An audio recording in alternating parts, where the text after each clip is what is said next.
Olá, tudo bem? Estamos aqui para mais uma live e hoje a temática é falando sobre o estresse. Será que o estresse pode influenciar, no caso agora do Setembro Amarelo, que estamos fazendo as lives falando sobre risco de suicídio? Então, será que o estresse ele pode ser um fator de aumentar o risco de suicídio? Então, hoje nós vamos ter duas convidadas especiais e espero que você goste de estar com a gente, né, nesse encontro de hoje. Vou olhar aqui, ver se as nossas convidadas já estão presentes para participar, que é a psicóloga que trabalha comigo, Renata Iane, e também a psicóloga Márcia. Vamos lá, só um minutinho. Então, oi, Tatiana, tudo bem? Muito bom ter você aqui, obrigado. Bruna, tudo bem? Ó, a Renata já entrou, vamos chamá-la. Renata. Ó, convidei você, veja se já deu certo. E agora vamos procurar a Márcia, nossa querida Márcia, primeiro dia que estaremos conversando com ela aqui. Oi, Rê. Oi, só um minutinho já abro minha câmera. Fica tranquila, fica tranquila. Estamos com a internet meio estranha aqui, tô mudando. Tá certo, tá certo. Olá, Amanda, Tatiana. Pessoal, se vocês tiverem dúvidas e comentários que queiram fazer sobre a temática, já vão postando aqui na nossa caixa, que vai ser muito interessante conversar sobre, tipo, o estresse. É algo que parece tão corriqueiro, tão comum, né? É tão comum a gente ouvir. Se você não está pronta, deixa o microfone no mudo, que tá dando um barulhinho aqui. Mas Ah, ok, ok. é tão comum a gente ouvir das outras pessoas assim, você tem que dar conta, faz uma hora extra aí, fica mais um pouquinho, nossa, você dorme 8 horas por dia? Então, esse tipo de comentário acaba levando a gente a um padrão, né, de funcionamento que aumenta o nosso nível de estresse, o nosso nível de cortisol, e todas as respostas fisiológicas associadas, né, ao se sentir estressado. Então, hoje a gente vai falar sobre isso, sobre será que o estresse ele tem algum aspecto bom ou ele é sempre ruim? Quando que ele atinge níveis, né, que nos trazem preocupação em relação à nossa saúde e bem-estar, né, saúde física, inclusive, saúde mental e o bem-estar, e quando isso é um fator preocupante em relação ao risco de suicídio. Oi, Denise, tudo bem? Obrigada por estar aqui hoje. Ricardo e Yane, ó, família aí da Renata apoiando a nossa live. Muito obrigada. Rê, deu certo? Aqui eu acho que deu, eu tô vendo com a Márcia se ela tá conseguindo entrar. Aqui, ó, entrou. Ela tá Ela assistindo já ao vivo. entrou, é. Isso, já Isso, estou mandando o convite. isso, manda lá. Só um segundo já abro minha câmera. Tá certo. Então, vamos aguardando, né, a Renata e a Márcia. Para a gente bater um papo aí super gostoso sobre essa questão do estresse. Espero que o papo não seja nada estressante, né? Mas eu vou começar então falando para vocês sobre uma ideia que a gente tem interessante, né? Que eu peguei assim num livro. O título do livro se chama Por que as zebras não têm úlceras, né? E você já parou para pensar que relação tem a úlcera com o estresse? E essa pergunta, né, que é o título do livro, por que as zebras não têm úlcera, te provoca de alguma forma? Então, esse é um ponto muito interessante da gente pensar, né, no comportamento animal, como alguns animais se relacionam com os outros. Eles têm resposta de reação, né, aos predadores, por exemplo, quando eles querem caçar. Mas será que eles se sobrecarregam como a gente se sobrecarrega nisso que a gente está chamando de estresse? Oi, Renata, que bom que agora você abriu essa câmera. Eu estou tentando convidar a Márcia para entrar. Então, ela... Peraí, como é que eu faço para eu convidar? Porque eu tô vendo aqui que ela entrou, mas a gente não Eu consegue. também estou vendo, Rê. Eu também estou vendo e eu estou convidando, só que parece que ela não pode aceitar. Ela pode mandar, quando ela entra, ela pode fazer um convite, pedir para participar do chat. Tá, sem internet aqui, de novo. Manda mensagem. Rê. Peraí, vamos lá. Oi? Eu estou tentando convidar ela por aqui. Eu acho que a gente pode ir conversando e conforme ela for conseguindo, a gente conversa com ela também, tá bom? Tá. Peraí. Legal. Que a gente... Eu tô vendo... Tá, eu consegui ficar no meu 4G, porque a internet aqui tá oscilando. Puxa, E o aí consultório agora... aí tem... E a... Eu já Peraí, enviei... vou falar com a Márcia. Eu já enviei o Você convite conversou? para ela, tá tudo bem. E Ela não ela... tá conseguindo entrar. Tá, peraí. Ela podia pedir para entrar também, né? Ela pode pedir para entrar também. Ela tem que sair e entrar de novo, que aí Não, não aparece... precisa. Não precisa. E no embaixo tem um maisinho, ela pode pedir para entrar. Mas eu acho que a gente pode ir conversando sobre a temática, né? E talvez a Nicole pode ajudar ela, e enfim, e conforme ela entrar, a gente conversa com ela também. O que você acha? Tá, joia. A Nicole vai entrar em ação aqui pelo 4G dela também. É porque ela tá ouvindo a gente. Então, Márcia, embaixo, né, tem uma câmera com um maisinho. Se você clicar ali, eu recebo um convite para te autorizar a participar. Tá bom? Então, vamos lá. Caiu a internet. Então, acho que a temática, né, de hoje é a gente falar sobre o estresse, né? Então, o que quer dizer, na verdade, estresse? O estresse, se a gente for pensar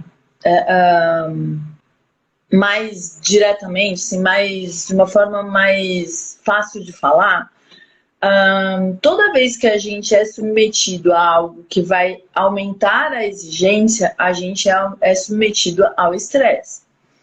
E nem sempre esse estresse ele vai ser negativo. Muitas vezes a gente entende um desafio como algo extremamente motivador. E ele também gera estresse. Ele também tem uma pressão, uma exigência, até uma autoexigência que é estressora. Então, o estresse, ele faz parte da nossa vida. A gente precisa de um pouco de estresse para ir caminhando e evoluindo e tudo mais. O maior problema Quer dizer, por exemplo, essa situação que aconteceu agora, que a gente está entrando, que a internet está caindo e que não dá certo, isso, por exemplo, gera um pequeno estresse, correto? Sim, e a gente pode, eu até falando pessoalmente, eu acho que se fosse antes da pandemia, eu já estava desesperada arrancando os cabelos. Agora, como a gente já está mais acostumado, que dá problema, que vai, que vem, que a gente já não é uma coisa que me gera uma angústia, né? Não é um estresse ruim. Tóxico, ele só me deixa em alerta aqui, ó. Eu vou ter que fazer funcionar, né? Então, isso é isso é uma medida interessante para a gente começar a se auto-perceber. Então, quando as coisas começam a passar do ponto que a gente começa a ter um cansaço, uma força é uma coisa que a gente não dá conta, e isso passa a ser nocivo. Então, e o estresse, o ideal é que a gente estressasse e desestressasse, e não ficasse em estresse o tempo todo. Que seria o caso das zebras. Eu acho que voltando um passo atrás, pensando, né, nessa percepção do estresse e pensando ainda nessa ideia de que o estresse ele é um mobilizador, né? Quais são as primeiras comportamentos ou alterações no nosso corpo que a gente pode entender assim, olha, isso é um sinal de que meu corpo está tendo uma resposta, entre aspas, de estresse, né? Uma resposta a um fator mobilizador. Lembrando que a gente está falando aqui do estresse não como algo necessariamente prejudicial, mas no momento como algo que nos mobiliza para a ação. Eu acho que você está, Renata, com duas coisas ligadas, está tendo microfonia. Alguém mais está ouvindo aí o retorno do áudio? Que eu ouço a minha voz se repetindo, sabe? Peraí, deixa eu usar o fone. Põe o fone de ouvido, isso. Melhor agora? Aí, perfeito. Muito. Legal. Então vamos falar dessa questão, assim, tipo, quais são os sinais que acontecem comigo que indica que meu corpo está se preparando, então, para ter isso que a gente chama de resposta de estresse? Obrigada. Você que entrou com o Instagram Brain Girl, se você quiser falar seu nome, é mais fácil da gente interagir com você. Obrigada por estar aqui.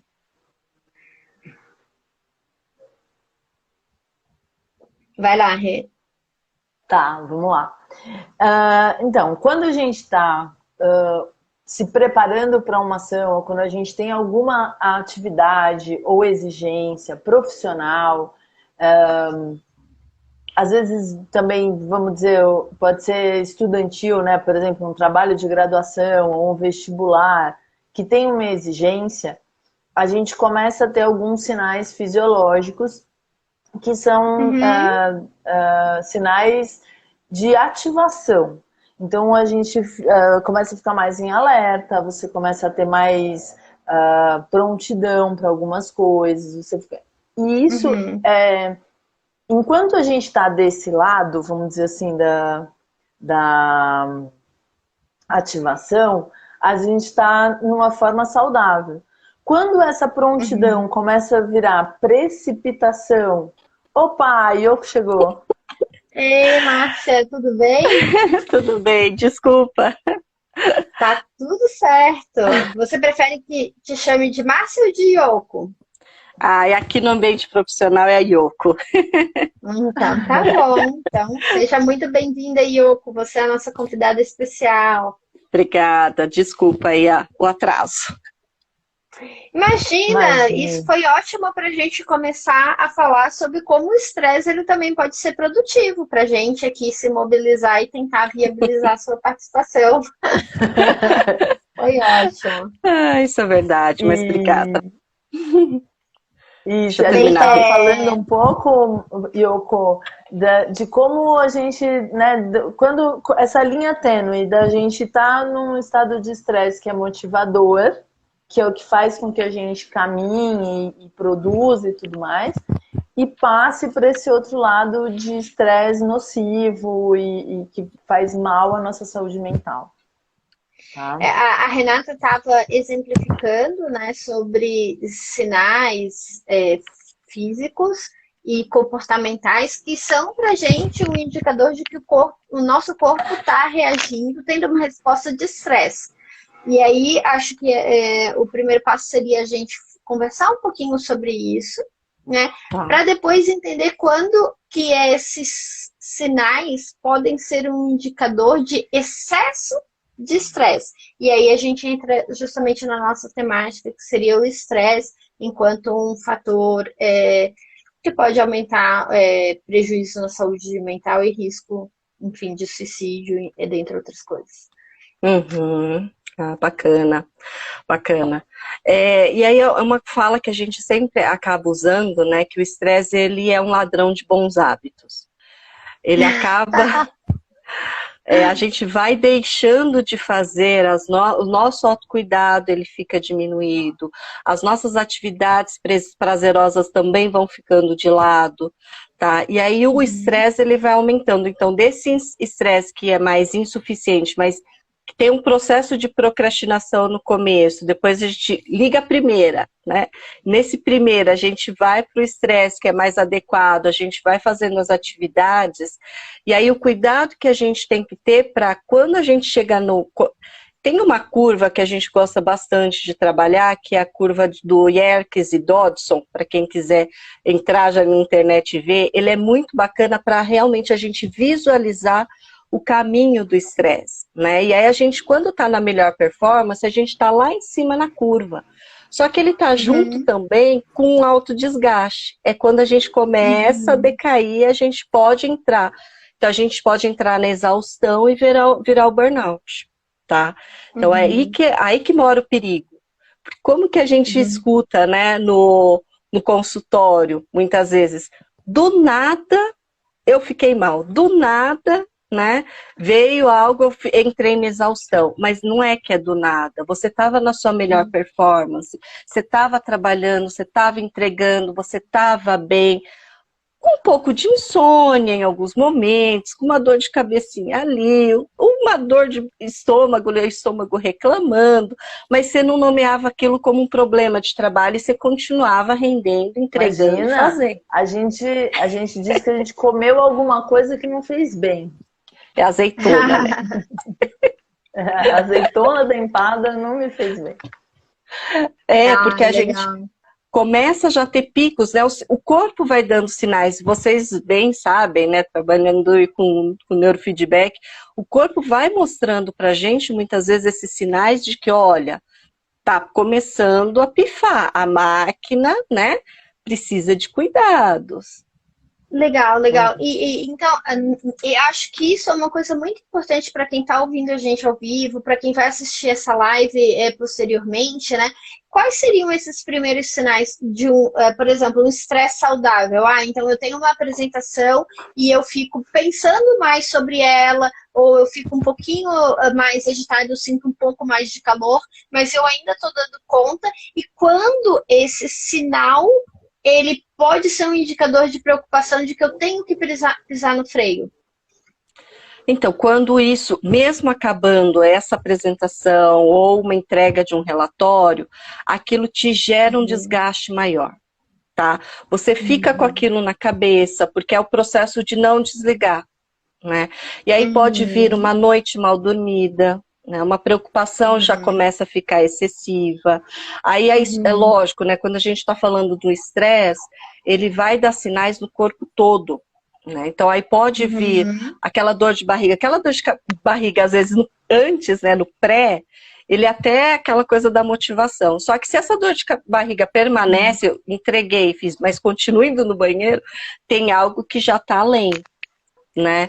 É quando eu começo a me isolar, né? Então eu não quero ficar em contato com as pessoas porque isso também me cansa, né? Falar, interagir com os outros, tá? Então, mesmo dentro do trabalho ou fora do trabalho, eu começo a me isolar, tá? E aí sinais mesmo que a gente fala que são mais generalistas, aquela dor de cabeça que não passa, né? Uma ansiedade que a gente vê que começa a aumentar, em alguns momentos o humor começa a diminuir, tá? Só que a gente não nomeia tudo isso junto, né, Júlia? A gente vai falando, não, é porque eu dormi mal, é porque eu fiquei preocupada com algo, é porque o meu filho não passou bem. Então a gente normalmente não vai nomeando e colocando tudo isso no mesmo pacote. E a gente atribui uma relação de casualidade a coisas que aconteceram no nosso dia a dia e não a um estilo, né, de vida, ou uma rotina, uma forma de lidar com os eventos. Muito bom, Márcia. E pensando, né, claro, a nossa temática é pensar no estresse como um agravador né, da saúde mental e que pode chegar como um fator de risco para pensamentos suicidas, né? Como é isso na área da saúde? Será que pessoas, né, da área da saúde, médicos, enfermeiros, com essa pandemia, né? Como que isso é enfrentado, e até mesmo pedagogos na escola, os psicólogos, né, no dia a dia, seja em ambiente psicólogos organizacionais ou psicólogos clínicos, né? Como que o estresse pode contribuir para ter essa piora na saúde mental, chegando ao ponto de ser algo que chama atenção, que dá essa... acho que a mensagem principal de hoje é: qual a minha bandeira de alerta de que o estresse tá pegando e eu preciso pisar no freio? Olha, é muito disso, quando a gente começa a não se cuidar mais, quando as atividades que a gente tinha prazer em fazer, né, pensando no dia a dia mesmo, né, no final de semana ou na minha folga, eu adorava andar no parque, né, e aí começa a ficar aquela coisa pesada de que parque nada, tá frio, eu não quero, né, as desculpas, elas começam a aumentar, né, e a gente muitas vezes isso, não nomeia como preocupante. Só que quando você vai ver, você já deixou então de andar no parque, de conversar com os amigos, de assistir aquele filme, né, que te tira ali do foco, você aumentou o seu consumo de álcool em alguns momentos, tá? Você começa a não se cuidar tão bem. Esse é o primeiro sinal de que a gente tem que tomar cuidado. Tá? E a gente desvalida isso, né? São as desculpas que a gente vai dando, tá? E aí, juntando com esses sintomas físicos, né, que a gente está falando, a insônia, o apetite que fica também modificado, eu como muito ou eu deixo de comer, tá? Então, mesmo o dormir, não é só a insônia, mas eu durmo muito, tá? Chega o final de semana, eu quero dormir o sábado todo. Final de semana inteiro. Tá? Então tem algo também que não está bem. Aí a gente acaba... são sinais que a gente precisa ficar muito atento, porque é um desgaste que vai acontecendo, porque é um processo. É sempre lembrar isso, né? A gente como psicólogos, né, profissionais de saúde, é isso. Tudo é um processo. E quando a gente olha ali no fim, o burnout é um processo, é um final de um processo de esgotamento ligado ao estresse, que se a pessoa realmente, né, ela não percebe, ela chega nesse nível onde a gente já vê sintomas de ansiedade, sintomas de depressão, né, então a tristeza, aí vem sim o pensamento de morte, tá? Que aí é isso que a gente tem que ficar atento, porque vem dentro das 3 dimensões ali do burnout, né, que a gente tem a questão da gente não se reconhecer no que a gente está fazendo, a gente se vê como incapaz, e isso aumenta, né, esse sentimento de inadequação, de culpa, tá? E aí a vontade mesmo a dor, né, aumenta de por que eu tô aqui? Né? Isso a gente escuta muito de paciente. Né? Por que eu tô fazendo aqui? Né? E aí é onde a gente... Desculpa, é que a Real levantou a mão. Eu achei que você tinha feito uma pausa, acabei te interrompendo, meu perdão. Mas aproveitando a brechinha, queria dar um oi aqui para o Thiago, psiquiatra, nosso super amigo, é uma pessoa fantástica, trabalha com muito foco em esquizofrenia. Em breve a gente vai fazer uma live juntas sobre esse tema, né, juntos. Mas vamos lá, Rê, você queria comentar alguma coisa sobre o que a Yoko estava falando? Queria falar um oi para a Ana também, que entrou. Que entrou e falou, a Ana tô com saudade dela, a gente trabalhou junto faz tempo já. Legal. Uma coisa que eu queria colocar é assim, muitas vezes as pessoas chegam dentro do processo de burnout sem esse reconhecimento e não querem parar, porque porque eu tenho objetivos, porque eu quero... Então, e quando começa a chegar num estado ruim, é um susto muitas vezes para a pessoa, né? É uma coisa de eu sou incapaz, eu não dei conta do que eu queria produzir. Então, essa sensação ou esse estado que ele também é construído, porque eu deveria ser capaz de aguentar aquilo que me propus. E é uma coisa, isso é uma coisa social, né? É aquela coisa do vencedor. Então eu sou o fracassado se eu não conseguir. E isso, assim, entender que a gente precisa se cuidar para vencer, para dar conta daquilo que a gente se propôs, custa, né? Dói. Isso que você está falando tem uma coisa muito interessante, assim, que de modo geral a pessoa legitima o excesso do desgaste, né? Em função, por exemplo, dessas metas, ou em função, eu tenho que dar conta porque os outros dão conta, ou tipo, eu quero fazer um extra para alcançar, sei lá, uma promoção, algo, e aí talvez ela não percebe como ela entra num fluxo, né, que se alimenta e que ela não consegue mais sair, né, desse movimento. Então, falando, né, de profissionais de saúde mental, né? Eu tenho uma colega, não vou falar quem é, né?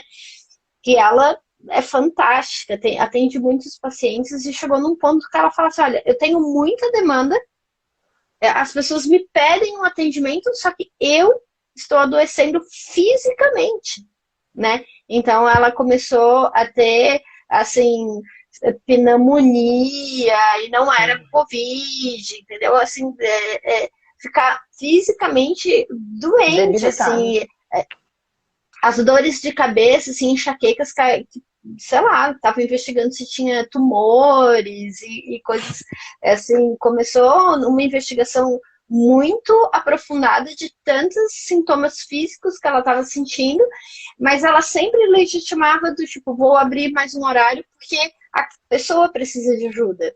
Mas ela não estava olhando o quanto ela não dar esse limite, né, faz com que ela seja também uma pessoa que precisa ser ajudada, né. Eu acho que o ponto do estresse, ele está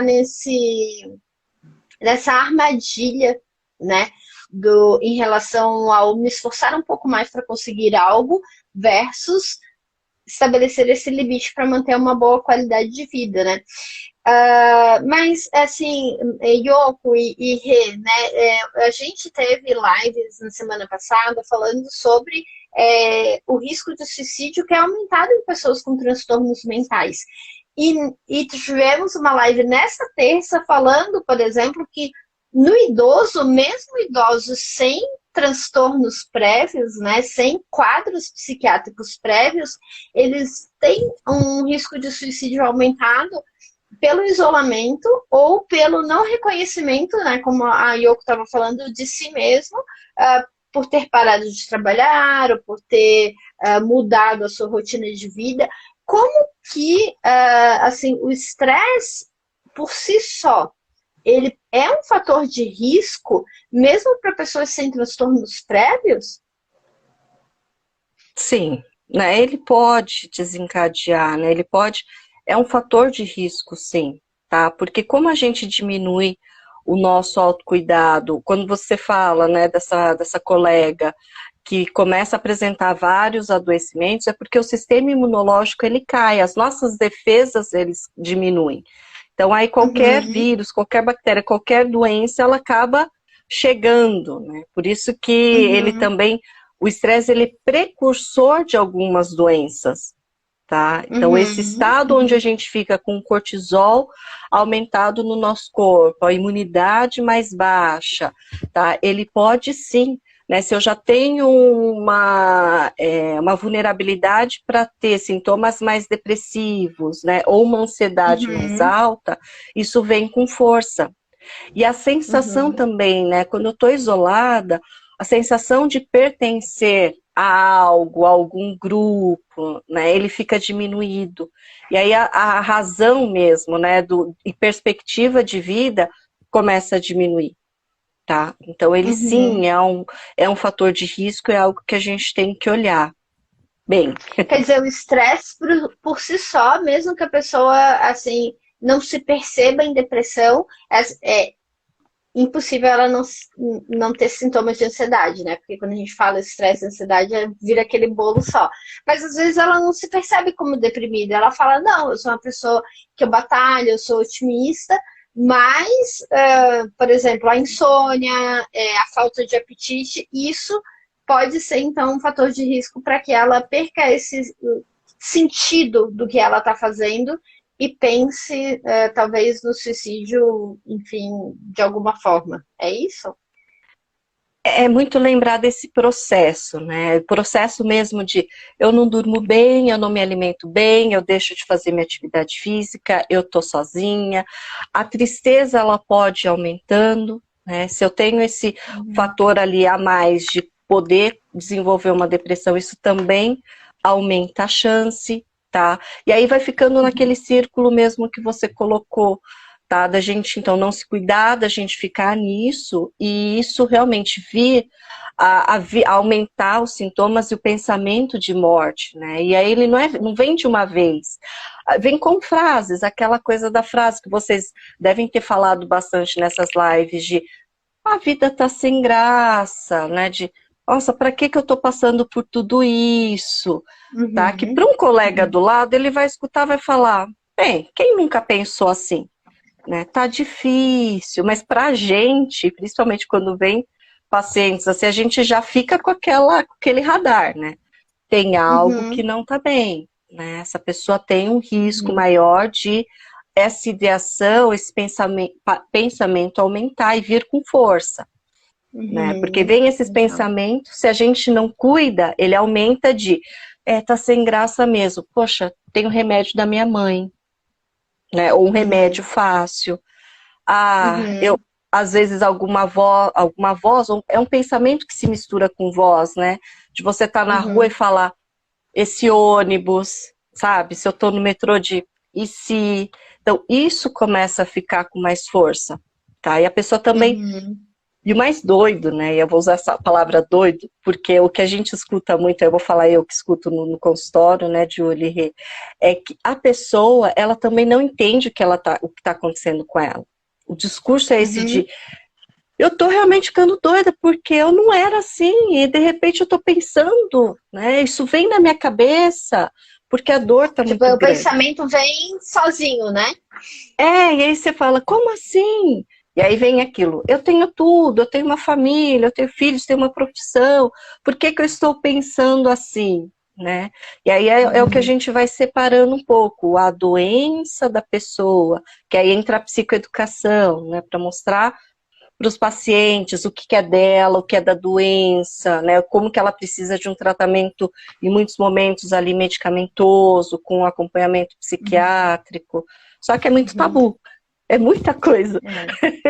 Então, acho que a gente entrou num tema legal e que vai dar oportunidade para a gente responder a pergunta da Alaísa, né, que é sobre intervenções, tá? Então, segura aí que a gente vai responder para você daqui a pouco, tá? Mas vamos começar falando de intervenções progressivamente. Então, o que fazer? Acho que a Yoko pode falar para a gente sobre intervenções comportamentais ou práticas clínicas que ela faça. A Rê pode falar um pouquinho, né, depois sobre o biofeedback, e aí eu falo um pouquinho sobre a ideia do neurofeedback e como que a gente pode integrar essas coisas em uma pessoa, vamos dizer, poliqueixosa, ou que tem essa situação que está sendo, né, deflagrada pelo estresse, mesmo sem ela se dar conta. Que muitas vezes aparece, né, assim, de, eu nem sei porque eu estou sentindo isso, e aí a gente vai nos atendimentos entendendo um pouquinho mais da onde vem, né, e a gente vai separando mesmo o que pode ser o estresse, o que pode estar associado ao trabalho, porque quando a gente fala o burnout, ele tem que estar relacionado ao trabalho, né, tem a ver com estressores do trabalho, então né, vou separando um pouquinho isso e mostrando para a pessoa, né, para o paciente ali, o que é dela, o que está sendo, né, o que vem de estímulo do trabalho, o que pode ser, então, uma possível depressão, da gente combinar, porque tem pacientes que chegam e não querem passar por psiquiatra. Tem aquela restrição de, mas eu não quero tomar remédio. Aquela coisa, eu quero fazer sozinha, né, a força, né, ser forte para. E aí a gente vai desmistificando, explicando qual que é o efeito, né, do antidepressivo no cérebro, a importância da gente equilibrar, né, a ação dopaminérgica no cérebro, para que a pessoa até consiga ter ação de mudança comportamental, né, então, porque nem vai tanto pelo cognitivo, porque quando a gente está falando de alguns sintomas, existe a distorção cognitiva, tá? Então a gente vai mesmo para a questão comportamental de, olha, vamos criar uma rotina, né, de atividade, Eu tenho uma paciente que, quando ela sabe que não está bem, quando ela não arruma a cama, ela deixa de arrumar a cama, o radar dela já fica atento, porque a gente foi mapeando algumas ações que ela vai deixando de fazer quando ela não está bem. Tá? E aí ela já vem para a sessão falando, eu não fiz a cama, mas eu já percebi, aí eu já fui fazer a cama, aí eu aumentei a atividade física, então ela já cria, né, as estratégias dela para sair, né, desse comportamento. Então, a gente vai. E eu vou conversando com o paciente para isso, de olha, precisa do psiquiatra, olha, tá piorando, sozinha eu não dou conta, eu preciso de um contato de um familiar, porque dependendo da conversa, a gente precisa também ter esse contato dessa rede de apoio, né, desse paciente, porque a gente tá do outro lado, né, e tá longe, como sozinha a gente vai cuidar, tá? E aí eu vou trabalhando isso até que eu consigo sensibilizar, pelo menos todos os pacientes que chegaram até mim, eu consegui sensibilizar para a consulta psiquiátrica, a medicação realmente foi e ajudou bastante, né, para a pessoa entender. E tem pacientes que falam, nossa, hoje eu entendo quando você fala o que sou eu, o que é a doença. Tá? Porque a gente enxerga, né, mas a pessoa que está vivendo isso não consegue separar, e é tudo junto. Né? Então é muito bacana quando os pacientes começam a ter esses insights, tá? E realmente, nas estratégias. Então você falou em algumas coisas, né? Então, a psicoterapia, claro, estabelecer rotinas, né? Ter uma rede de apoio e tratamento psiquiátrico. Né, que seria o apoio medicamentoso. No seu dia a dia, assim, na sua rotina, tem mais alguma coisa que, em termos, sei lá, comportamentais, que você usa de recursos para apoiar o paciente a lidar com o estresse? Aí os recursos são o que a gente vai construindo, né, de estratégia, onde realmente eu valido a importância da respiração, né?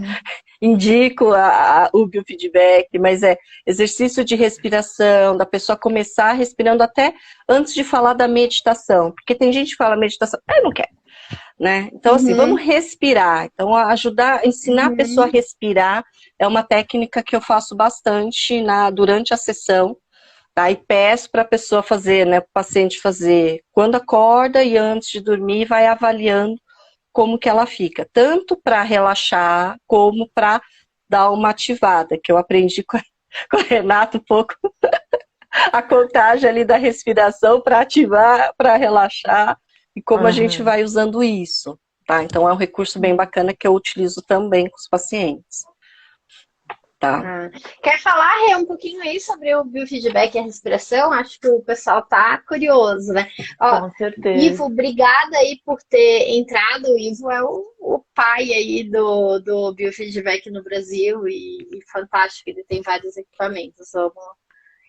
Legal. Então, um pouquinho. Então, o biofeedback tem sido, né, uma ferramenta bem importante na autorregulação mesmo. Então, assim, eu conheci o biofeedback como preparação de performance, então, assim, e me dei conta de várias pessoas que estavam em estresse com o biofeedback, porque as pessoas estavam no meio de campeonatos.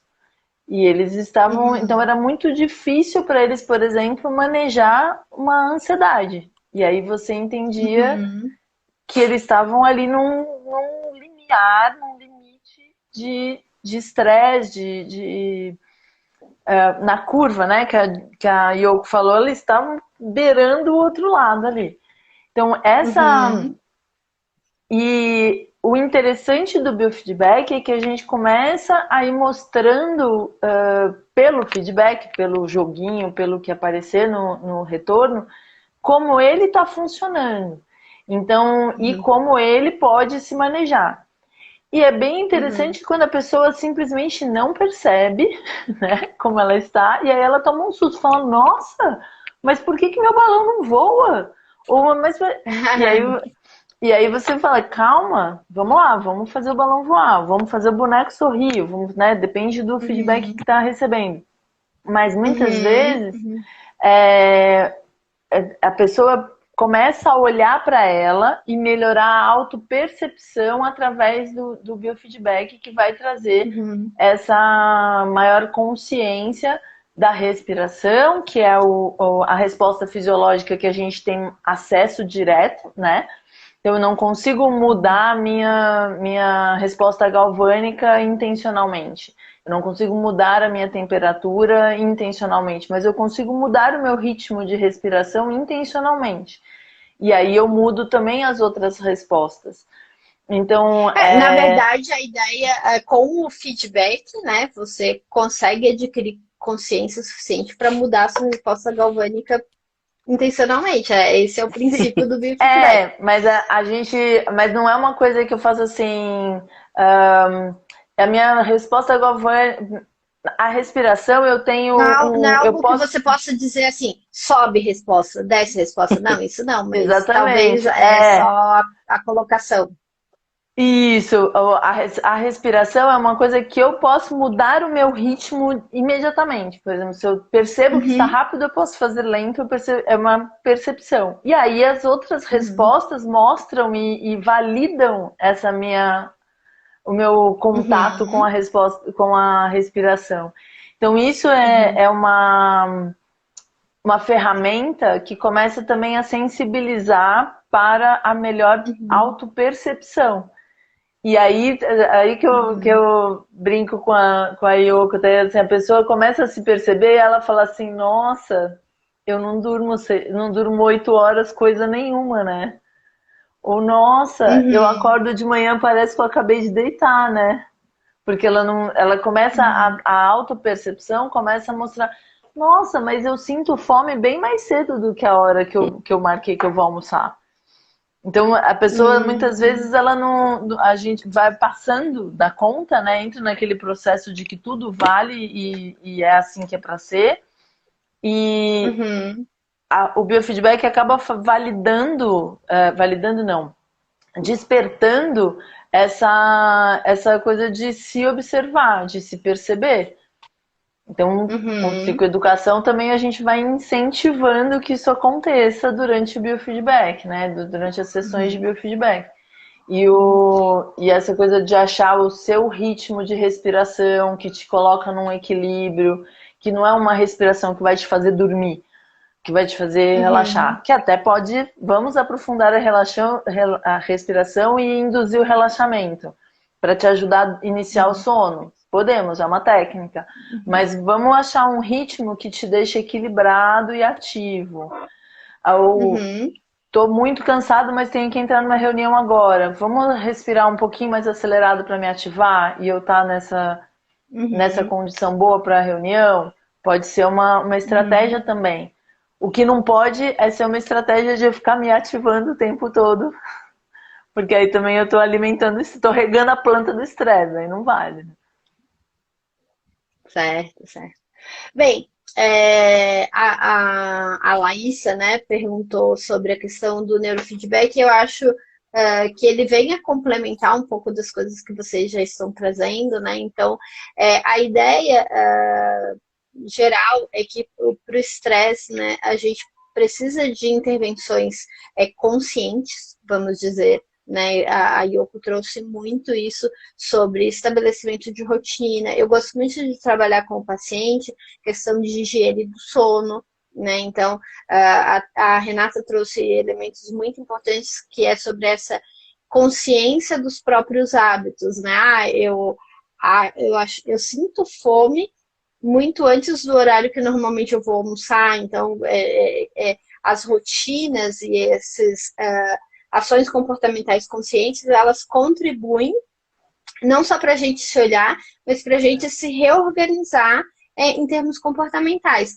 Agora, vamos dizer, um diferencial entre o neurofeedback e o diferencial do neurofeedback e o biofeedback em relação a outras intervenções é contribuir para em alterações fisiológicas que acontecem antes dessa resposta comportamental consciente. Então, por exemplo, que aí é o mais comum que as pessoas relatam, né? Pelo menos a Yoko e a Renata me corrijam se eu estiver errado, mas na minha experiência, o paciente fala, olha, quando eu vi, eu já tô num turbilhão de pensamento, já tô com a dor no estômago, já tô com a respiração curta, e aí, o que eu faço com tudo isso, né, na hora? E eu falo, olha, uma coisa a gente não aprende a nadar na hora da enchente. A gente aprende a nadar antes, para quando a enchente chegar, a gente saber, já ter as técnicas para nadar. Então, os exercícios de respiração, de biofeedback, de conscientização, eles ajudam para isso, né? E aí, a ideia do neurofeedback, tentando responder especificamente a resposta da Laísa, é que o nosso cérebro, né, a parte do córtex, ele tem, então, vias de entradas, onde a gente capta os sinais, né? Então os meus olhos, eles veem coisas, os meus ouvidos veem coisas, e eles são integrados, né, no nosso cérebro. Então a gente tem a própria percepção, né, a minha sensação da fome, a sensação desse batimento cardíaco, e isso é integrado e é dado um significado, que esse significado passa novamente para essas regiões do cérebro para tomar uma atitude, né? Então, e isso, é claro, é uma fração de segundos. Mas quando eu tenho consciência ou não do comportamento impulsivo, ou desse pensamento que invade a minha cabeça, todo esse processo fisiológico de liberação de neurotransmissores, hormônios, ele já aconteceu. Então, a ideia é que a gente faz o mapeamento, faz a avaliação da variabilidade cardíaca e a gente propõe exercícios para a pessoa regular esses padrões, sejam corticais ou sejam os padrões de respiração, né? Para que ela vá... A palavra seria se autorregulando, né? Então, conforme ela vai com o feedback interagindo com aquela mídia, ela vai percebendo uma alteração desses estados internos. E a consciência, né, a metacognição, a consciência desses estados internos, leva a uma autorregulação fora do treino, né, em algum ambiente externo. Então, a gente usa muito, né, com certeza, para estresse e ansiedade, a gente sempre usa o biofeedback cardiovascular e as estratégias de respiração, porque elas são algo mais concreto. Não tem jeito, tem que implementar a rotina que nem a Yoko falou, porque não adianta você respirar e continuar dormindo 4 horas por noite e continuar se sobrecarregando, aceitando todos os trabalhos que as pessoas te trazem, ou continuar com um viés de percepção do mundo de que, tipo, se eu não der conta, sei lá, vou me demitir, ou se eu não der conta, eu não sou bom, né? Que, de modo geral, a pessoa que entra nesse ciclo de burnout tem esse viés de percepção. Então, se a gente não trabalhar todas essas coisas, só o biofeedback e o neurofeedback sozinhos não vão dar conta disso. Então, é pensar numa intervenção conjunta, e quando há, sim, um risco real de suicídio, precisa encaminhar para atendimento psiquiátrico, para acompanhamento medicamentoso, né?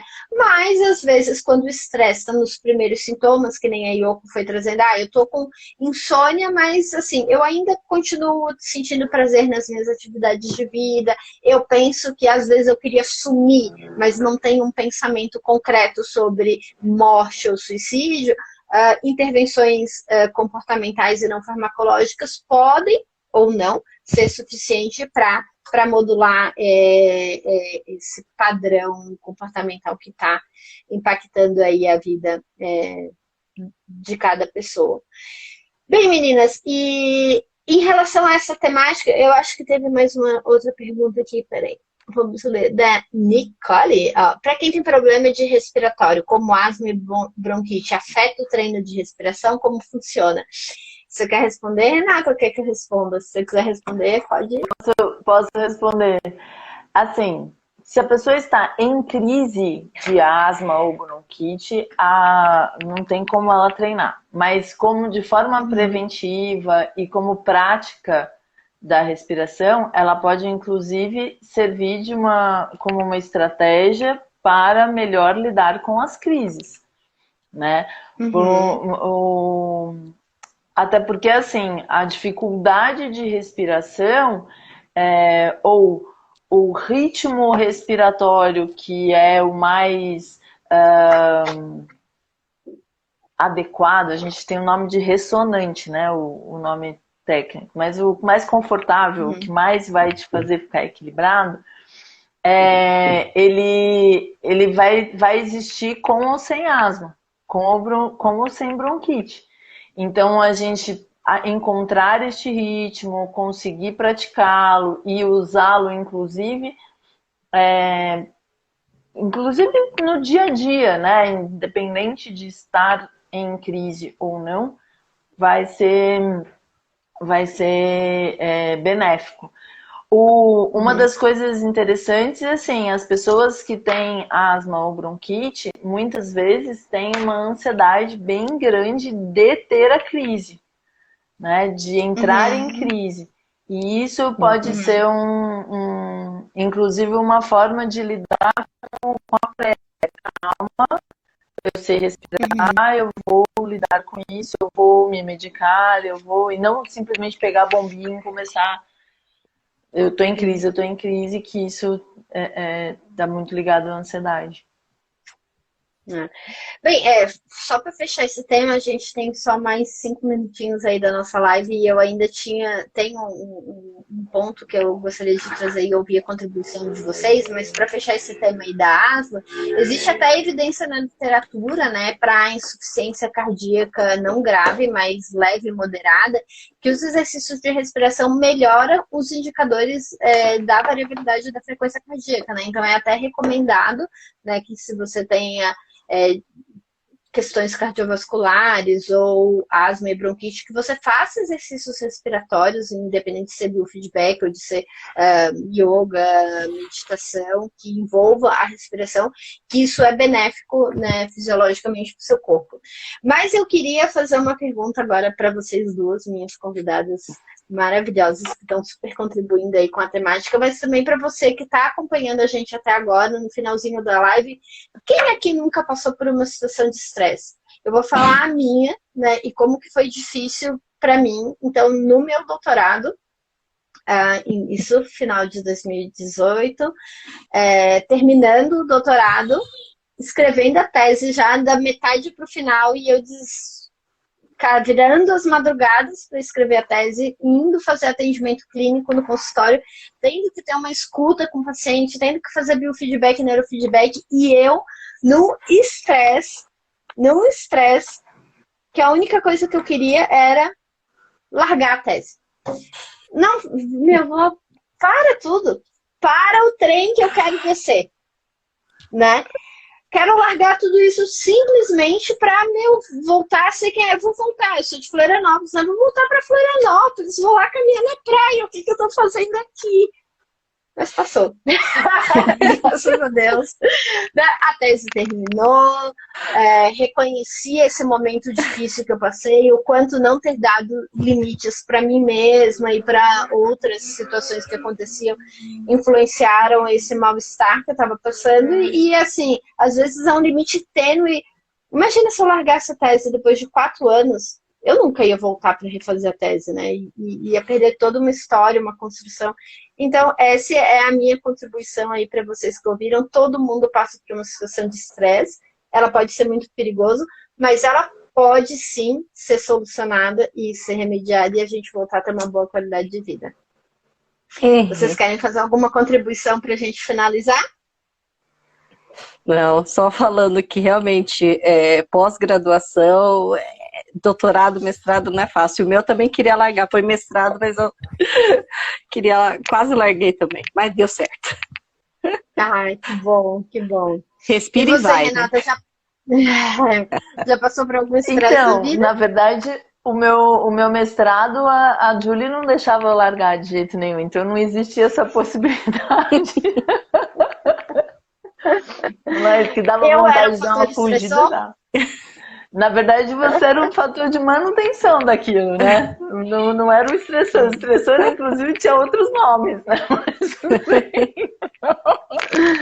Não, eu Tudo acho que, certo. assim, como fator estressor, eu gostaria até de colocar uma coisa de antigamente para mim. Eu fui bailarina e eu tinha apresentações importantes e tal, e eu fazia exames para a Royal Academy. E quando eu fiz o Hum, treinamento de professores, eu fui desafiada e fui estressada muitas vezes por situações de questionamento. Então, assim, uma tutora chegou e me falou assim, mas você não é psicóloga? Então por que seus alunos são ansiosos? Se apresentam ansiosos? E aquilo, assim, a sensação, eu estava estressada de preparar não sei quantos alunos, de fazer as minhas lições todas que eu tinha que mandar para Londres, porque eu estava no treinamento de professores, eu estava fazendo milhões de coisas, e ela fala assim, seus alunos estão ansiosos, está tudo errado. E dá um nervoso. Na hora eu falava assim, cara, não quero mais fazer nada. Não vou mais fazer nada. Vou comer chocolate endoidecidamente, porque na verdade eu não podia nem comer doce. Eu era bailarina, né, gente? Então era uma coisa assim, vou só comer na vida, não vou fazer mais nada. Dá um desespero, assim. E aí a gente busca outras saídas, né? A gente fala, não, tá bom, vou fazer terapia, vou entender da onde está vindo essa cobrança minha também e por que que eu tô deixando. E aí foi aí que eu fui estudar psicologia do esporte, por exemplo, né? E primeiro eu tive muito uma bom. sensação de que eu era um fracasso, que eu era uma psicóloga que não conseguia nem deixar os próprios alunos mais calmos. Uhum, uhum. É incrível, né? Então, assim, o estresse, ele vira uma armadilha, mas o como também a gente olhar para ele e se dar conta pode ser aí uma janela de oportunidade para mudanças importantes na nossa vida, né? E a Renata seguiu carreira e depois disso, O meu sinal tá, acho que tá meio certo? Com ruim. Meninas, certeza. muito obrigada. Tudo bem, Rê, a gente está conseguindo te ouvir.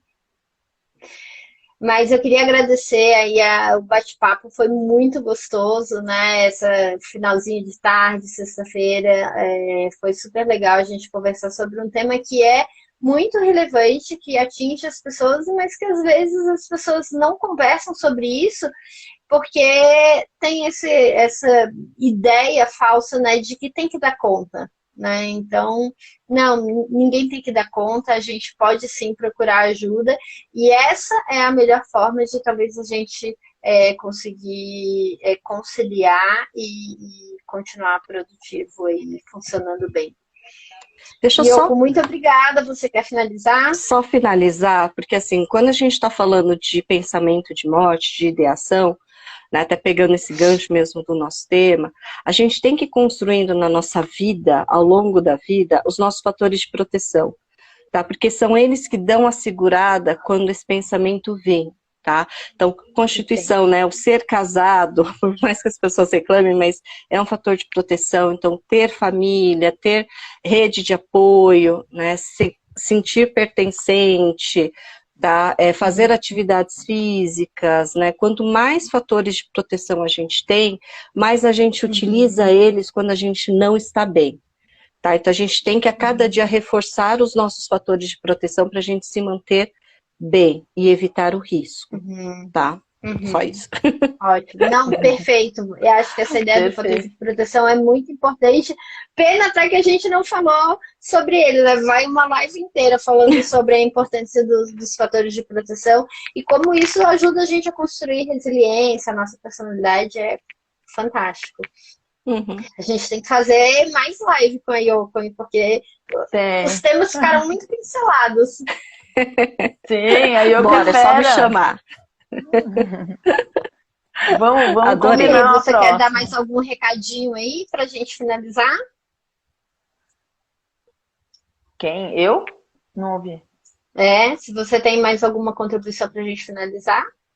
Ah, eu queria agradecer que a Yoko participou, que eu chamei ela, né? A gente trabalha junto já em outro lugar, eu tô aqui namorando ela para ela vir trabalhar aqui com a gente também.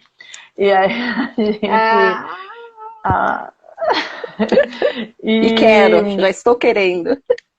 ó.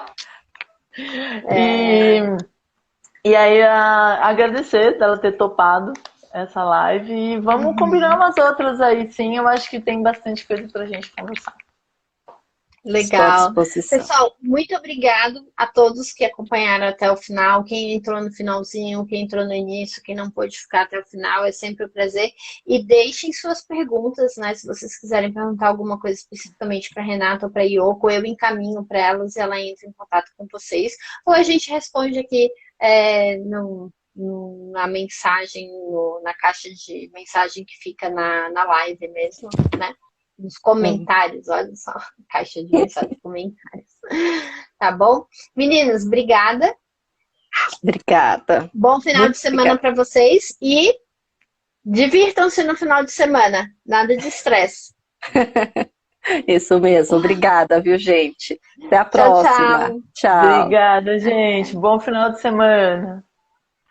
Tchau, tchau. Tchau.